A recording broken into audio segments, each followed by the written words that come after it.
everybody, welcome back to another episode of After Dinner Drinks. It is our food podcast where we go to restaurants, we come back, we have a little after dinner drink, cheers, Cheers. and we talk about our experience. I'm Michael. You can find me on Instagram under McFoodie. And I'm Paloma. You can find me at Paloma F. Machado. And we can't forget about our superstar, our 9-year-old Chinese crescent, Grace, which if you watched our previous episodes, you would understand she's always on one of our laps. It's just how she does it. Absolutely. She's sleeping right now. We'll see if she stays that way for this episode. I would guess not, but we'll see. With our dining experience, it was a very special dining experience because it was probably, to Paloma, one of the most special days of the year. It was her birthday. It was my birthday, August 6th. Thank you, everyone, for the birthday wishes. If you sent those over, if you didn't, that's okay. You still have time. I won't be mad. I do love my birthday. It's one of her favorite days of the year, and we always celebrate with something, some kind of restaurant, something special. We did talk about last episode. We do have a great story about when we went to John George, 3 Michelin star, right next to Central Park, which we will get to in this episode. We've done things like we went to Noma one year for her birthday. Yeah, we flew to Copenhagen just to go to Noma for the weekend. So we always make a big deal out of my birthday. Like I said, I love my birthday. We love eating out. We love going to restaurants. So we always try to make it a special occasion and go somewhere new or somewhere that we've been really wanting to go or go back to. We usually do that on my birthday.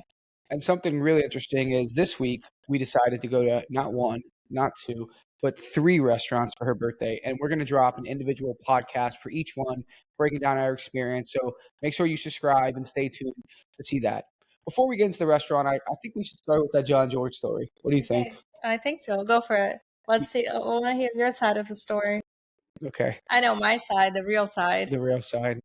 Absolutely hilarious story. So how it goes, it was Paloma's birthday. This is back when me and Paloma both worked in restaurants. I was working at a Michelin star restaurant, Bettany at the time. And In the city, in New York. in the city, in New York City. And one of my cook counterparts used to work at John George. I told him that we were going for Paloma's birthday. So he called the restaurant, called his old chef, and told them we were coming. So we were definitely on the VIP list when we walked in. And this restaurant is ultra fine dining. One of the only 3 Michelin star restaurants in New York. I believe there's only 5 or 6. And it's hyper classic. It's when you think of fine dining, that is a type of place that comes to mind. Very classic, very French, white tablecloths, linen, everything perfect, pristine, like very elegant, very fancy, very traditional fine dining experience For slash sure. menu. The people around us all are suits, working private equity or investment banking. There's even one table with security guards around during the experience. So, we get the tasting menu, we get the wine pairing. We're having This was dinner, obviously. this is a dinner, and all of a sudden, Paloma just starts to fall asleep at the table. Okay, all of a sudden, no. Like it was a very long dinner, and the nice thing that Michael forgot to mention too, because his cook friend had called ahead and he knew people there. They actually prepared something really special for us. We did get the tasting menu. That's what you get. It's always a tasting menu. But instead of doing a regular tasting menu, they split the tasting menu. So Michael was getting one menu and I was getting a completely different menu. So they created 2 separate tasting menus for us to enjoy together as one experience, which was something really, really cool. And what Michael didn't mention is that I was actually in Brazil. I flew in that morning, the morning of my birthday, because I wanted to spend it in New York with him. So I was pretty tired. The time difference between Brazil and the US is not big. At this time of the year, it's only 1 hour. But it was a red eye. It was an overnight flight. I was really, really tired. I had landed at like 5 a.m. And this was, I think it was like a 7:30 reservation or something along those lines. It wasn't like a 5:30 first seating thing. All I hear is a bunch of excuses. No, that is very true. So what happened is that Another thing that we didn't mention was our captain, which is the lead server, was actually the GM of the restaurant as well. yeah, So it wasn't just the regular person; it was the person in charge. They were trying to do something extra special for us, and I was a little embarrassed. I won't but it lie. was still very special, and they definitely still appreciated us. But what happened is that like halfway through the dinner, maybe not halfway, it was a little bit more than halfway, I start getting extremely tired. And if there's one thing about me is that once I start getting sleepy, it's nearly impossible for me to be able to just snap out of it and come back to life and not actually fall asleep. And I think that was the biggest issue because I started getting really, really tired, and I ordered a double espresso halfway through the meal because my eyes were closing. I would take a bite of something and I was closing my eyes, kind of chewing, trying to snap out of this and just make it through. And I was thoroughly enjoying the experience. It was just, I could not help myself. Yeah, so it was really funny that she ordered a double espresso in the middle of the dinner, right? That was something that is not common at all for anybody to do. And then it got so bad that she actually ordered a second double espresso around not at the end of the meal, but before we even got to dessert, because she was literally sleeping at the table. And I was like, Paloma, wake up. And she just could Well, not. wake up. I wasn't actually asleep, but I was out of it. I was out of it. Like my eyes were closing. I was really trying. I remember I was like pinching myself, trying to stay up. At the end of the day, I did stay up. I didn't actually fall asleep. I don't know about I didn't actually fall asleep on the table, whatever you want to say. Michael. I didn't actually fall asleep on the table. She's a little embarrassed. It's okay, but she didn't fall asleep at the table, but she almost did. But that's what happened for her birthday. So we went to one of the fanciest, most traditional French Michelin star restaurants in the United States, and Lola couldn't keep her eyes open. But overall, incredible That was experience. an incredible experience. We did finish the whole meal. We went through all the desserts. We did everything. I didn't actually sleep. It was just very hard for me, and I was struggling. But we did it, and it's a funny story, something for us to remember forever. We will always remember that birthday. So this birthday, we decided, you know what? Let's do lunch. That way we can guarantee that Paloma won't sleep. There's no guarantees, but That is not true. We decided to do lunch because we also wanted to eat at other places. So we figured we can start with lunch and then we could do a later dinner or something along those lines. We decided to go to New York as well. We're in Philly, so we just drove to New York super, super quick. Took us an hour and a half. We decided to drive, and we got to New York around lunchtime. And we had a reservation at this place that I had been dying to go to, called Cocodaq. So for those of you that don't know, Cocodaq is the little sister to Cote, the Korean steakhouse that has a Michelin star. They have a location in New York, which is their original location, and they also have another location in Miami. And Cote is one of my favorite restaurants. Even though it is a pretty big restaurant inside and they have more than one location in the US, they still do a fantastic job. The quality of the food is great, the service is great, the wine list is great. And on the wine list as well, one of the beverage director, one of the partners, Victoria James, she is a master sommelier. She was the youngest female master sommelier to ever get the title in the US. So what they do there is something it's very special. for sure, they're doing their own butchery, their own dry aging.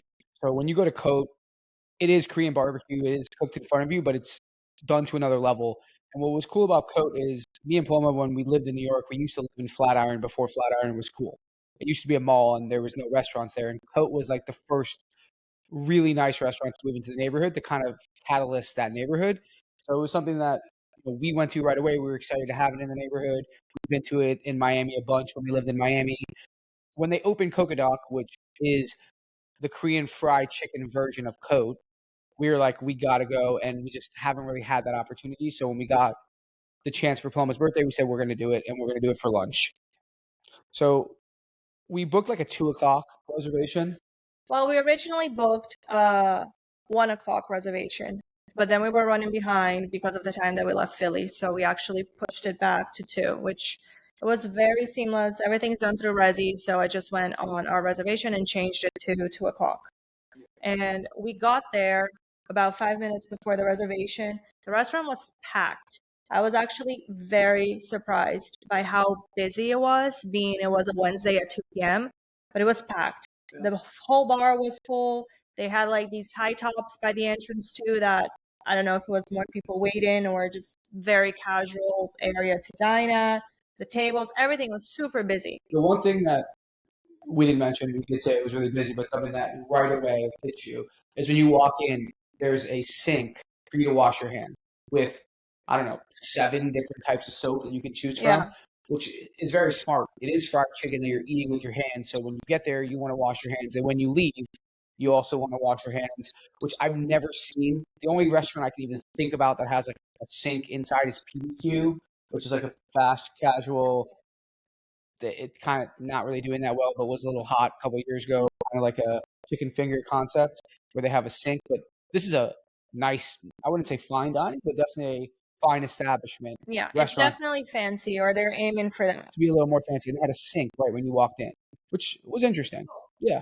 So we went up to the hostess, we checked in, and she's like, "Okay, you guys can wait over here. It's going to be a second," which we thought was a little odd. They knew it was a birthday.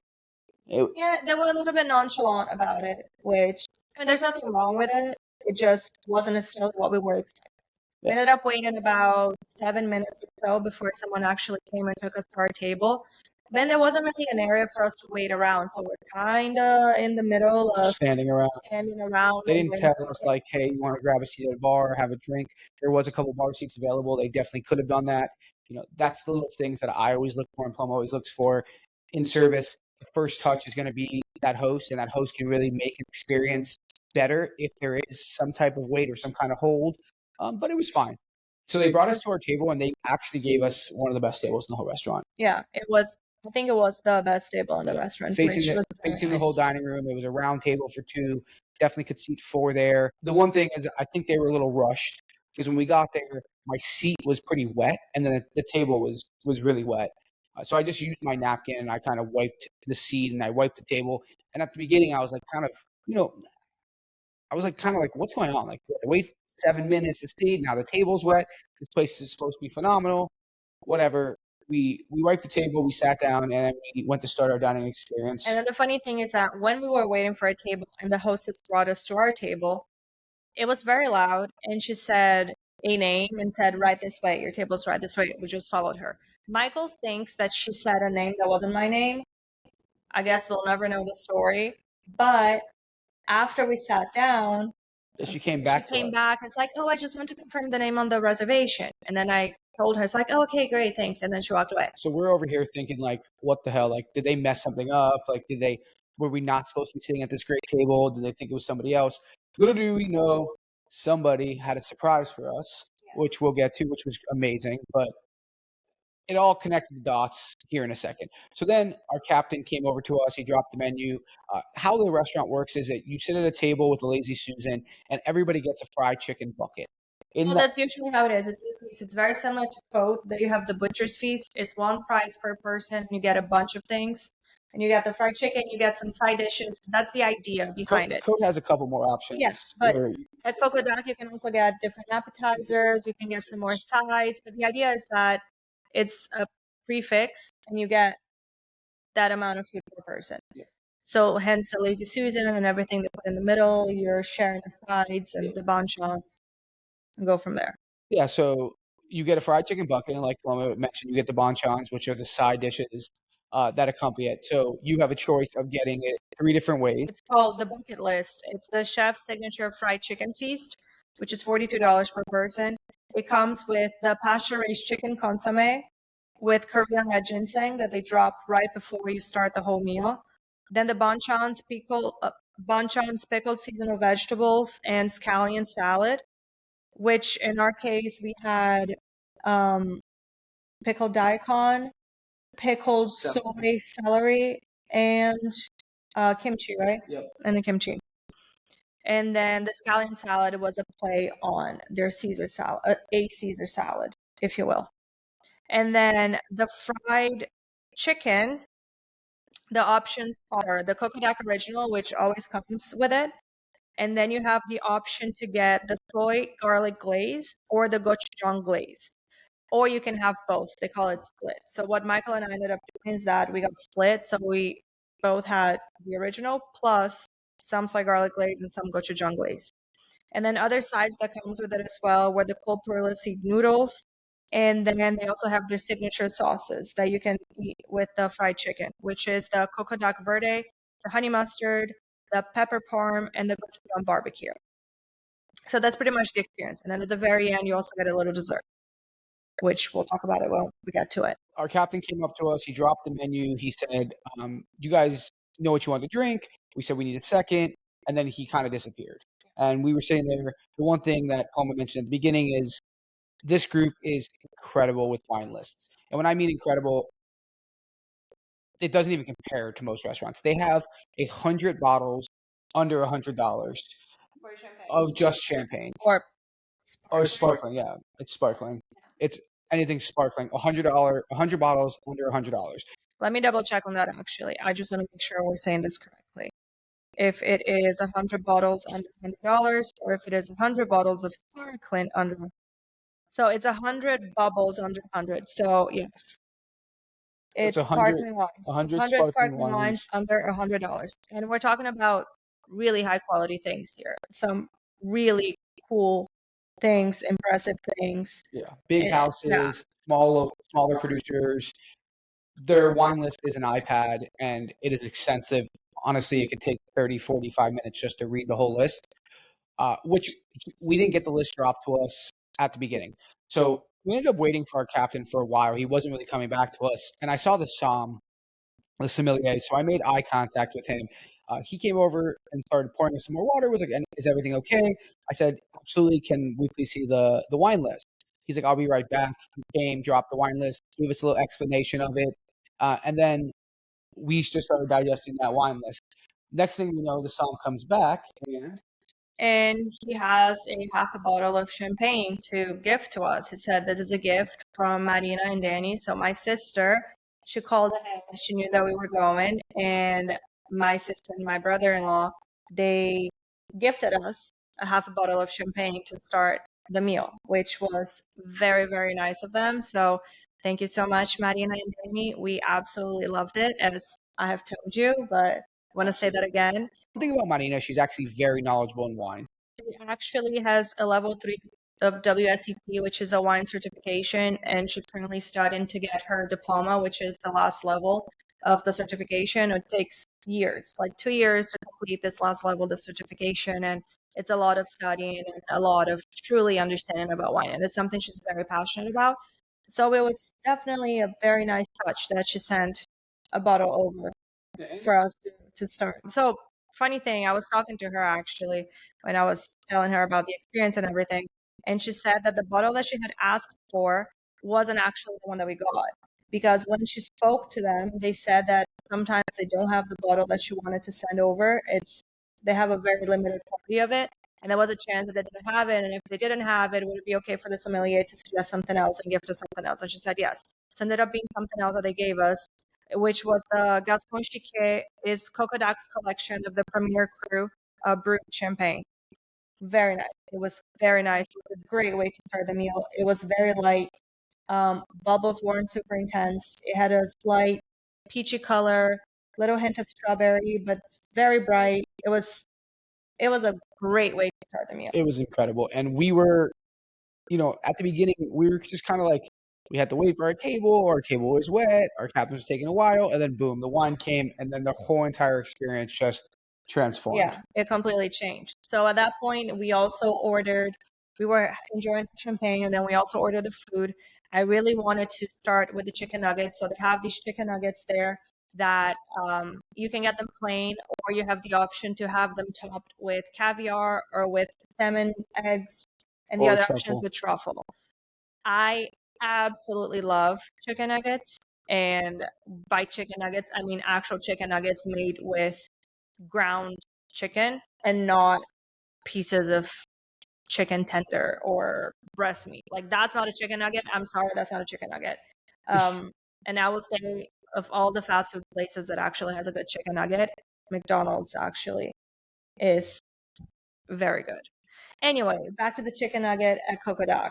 Well, the Cocodaq chicken nugget is actually similar to McDonald's nugget in size and shape and appearance. And honestly, it tastes kind of like a McDonald's nugget. A little less greasy, a little less oily, but a great representation. We actually only got 2 nuggets. And we got the one with caviar. Topped with caviar.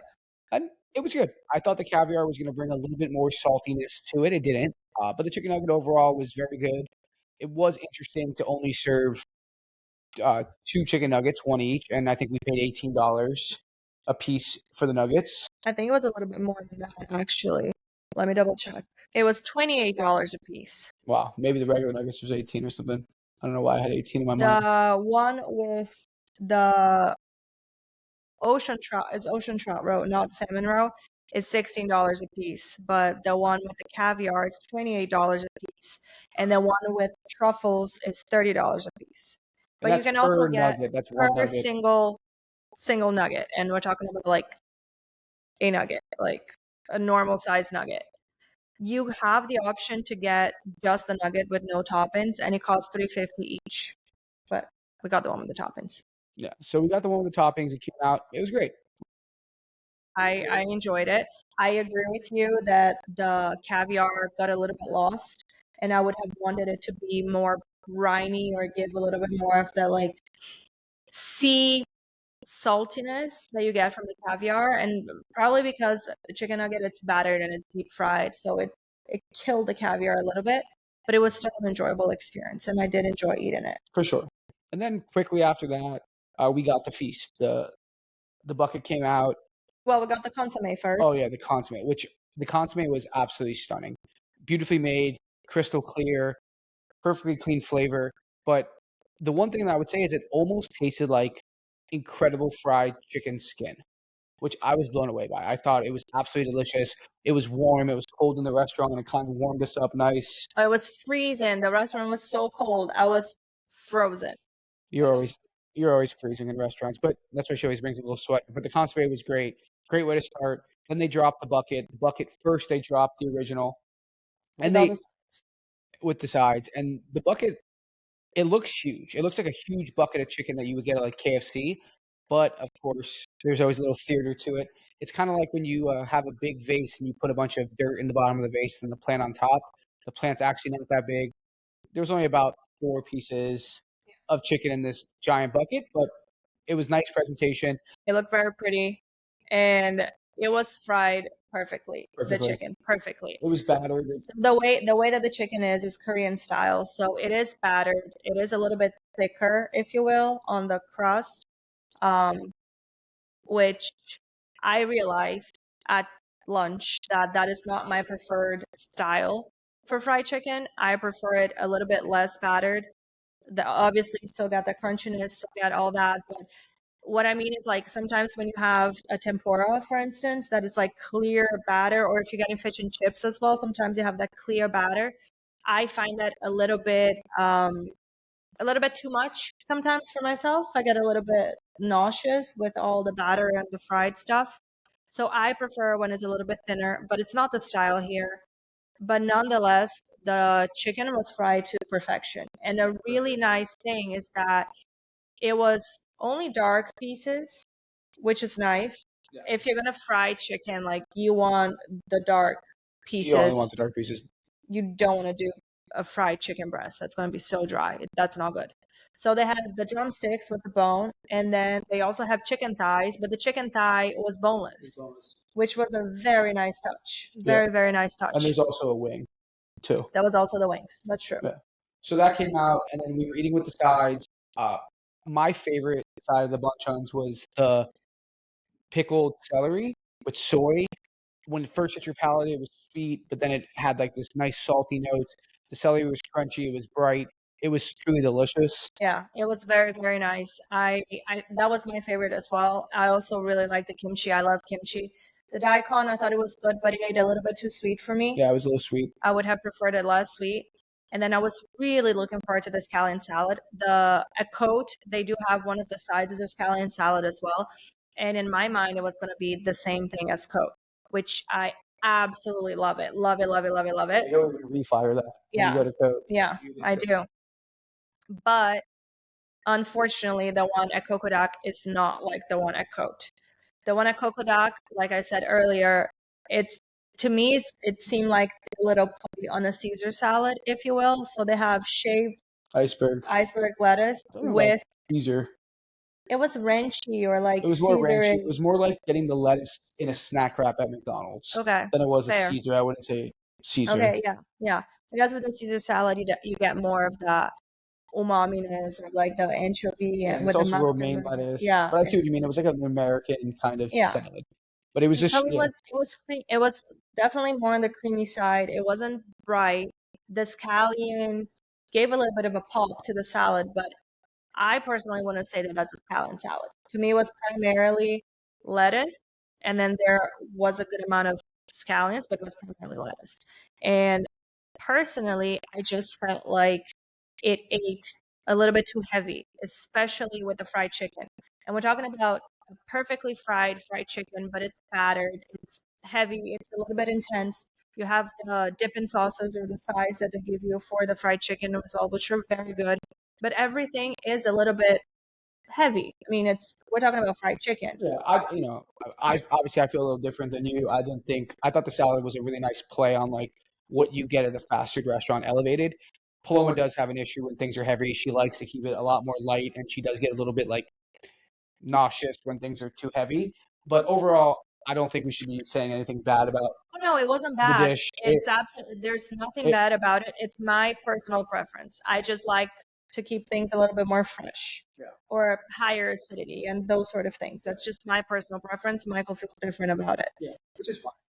Then before the next chicken came out, which was the two other flavors, we got another bottle of champagne because we had a half bottle. So we Correct. got a second half bottle, which We got the second half bottle this time, and we got the Nicolas Maillard Gratiné Premier Cru Extra Brut half bottle as well. We asked the Somm for his suggestion of what would be the next bottle that we should go for, and he suggested this one. We were between two of them, and he suggested this one. He said that based on the previous bottle that we had, this would have been a really nice continuation. It wouldn't feel like we stepped back or it got a little bit lost because we needed something that was a little bit more full bodied, if you will, with a little bit more intensity to work really well with the final chicken pieces and the things that we're having, and as a continuation of the previous champagne. And that was delicious.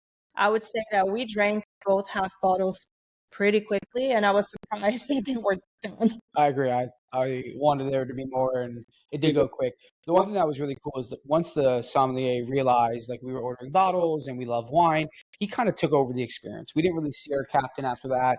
The somm was really the guy that was interacting with us. He had a nice service style, super friendly, very approachable, knowledgeable, which was good for us. For us, whenever we can get a somm talking and we can talk about wine, it's always more fun that way. And it was great. He did a Yeah, great job. yeah. The other two chickens were good. The soy garlic glaze and the gochujang glaze. I prefer the soy garlic glaze. And I actually like to go to John Yeah, Glaze. the But gochujang glaze was a little bit sweeter. The soy garlic was more umami, less sweet. at the end of the day, though, I think the original was my favorite, especially when you use the different dipping sauces. And of course, me and Paloma also had different dipping sauces that I was liking the creamy garlic parmesan kind of ranch style, and then the salsa verde one, which was a little bit more heavy. And then you Yeah, were almost kind of like a play on the green goddess like a of green sorts. goddess, yeah. Yeah. And then you were in the It was honey like in mustard no, the gochujang barbecue. or the It gochujang was the barbecue. gochujang barbecue. I love barbecue sauce, and I also love spicy stuff. So gochujang barbecue was a perfect combination for me. But surprisingly, in terms of the wings and the different flavors, I prefer the soy garlic glaze over the gochujang glaze. But they were both very good, very very good. And then they dropped wet maps. Remember? They drop wet And what did maps. it say on it? Winner, winner, Winner, winner, winner, winner, chicken dinner, winner, winner. winner, winner, yeah. And then so they dropped the wet maps, and then we kind of had this interaction where they started clearing. Another thing that we talked about in our previous episode, they were taking our empty plates for no reason once again, Yeah. and Tomo was getting annoyed, but it's okay. And then this was weird. I don't know if it was an issue that they had in the kitchen or a miscommunication issue with food runners or the servers or whatever it may be. But after we were done with the chicken, after we were done with everything, pretty much we had finished all the sides. We have eaten all our chicken. They had already cleared stuff, so much so that the Somm, he was very nice, and he also knew it was my birthday. He actually gave us a glass of Sauterne each to go with the dessert. He said, well, if you're like me, that you really like to eat something sweet for dessert, and the dessert is a frozen yogurt, which we'll get to it, he said this will be a great complement to it because it will bring more sweetness to the whole experience. And it was super, super nice. And he did that, and it was absolutely delicious. And But that's a wine. It's a dessert wine. it's a dessert wine. It's a dessert wine. And he dropped that, and then after he dropped that, they dropped the cold seed noodles for us to eat, which at that point I was pretty full, and I had completely forgotten that the noodles existed. We had dessert on our mind at that point. Yeah, I mean, it was weird. Even the Sam thought that we were done, because that should have been dropped with the rest of the meal. No, the noodles should have been dropped with the rest of the Or meal. maybe right at the end of it, if that was something, a palate cleanser or Yeah, something before dessert. But Because I noticed the other tables that were having the same, they got to drop they a got little it bit dropped before. before. Yeah. So we ate that pretty quickly. It was whatever. It was all right. Yeah. No, it was all right. The thing about this group is, which I think is really cool, is how they finish the meals. At Cote, they give you a vanilla ice cream soft serve with a miso caramel, which is phenomenal. Love that. I would eat that every day if I could, honestly. So at Cocodaq, they also do a soft serve, but this time it wasn't. It was a froyo. They do froyo there. And then the sauce for this one was condensed milk passion fruit, which it was very good. I thoroughly enjoyed it. And it really reminded me of this passion fruit mousse that my mom used to make when I was a child. It has the same flavor. I mean, essentially is passion fruit and condensed milk. That was the base of the mousse. So Yeah, which I thought was really smart. When you're eating fried chicken, you need some acidity to cut through it, and ending it with like a creamy but acidic ice cream, or froyo as they called it, was great. We really enjoyed it. It worked really well with the wine, as the song told us, and it was a great little way to end the meal. I love the fact they give those soft serve. I think it's just a brilliant little touch. I agree. I would say that overall, this was a great experience. I am very, very happy to have gone there and have finally tried Cocodaq. I will say that even if fried chicken is not necessarily your jam, but you are into wines and you are into champagne, it's definitely worth checking it out. It's definitely going and seeing those bottles and ordering something. You don't have to break the bank to get a really good bottle of something at Cocodaq.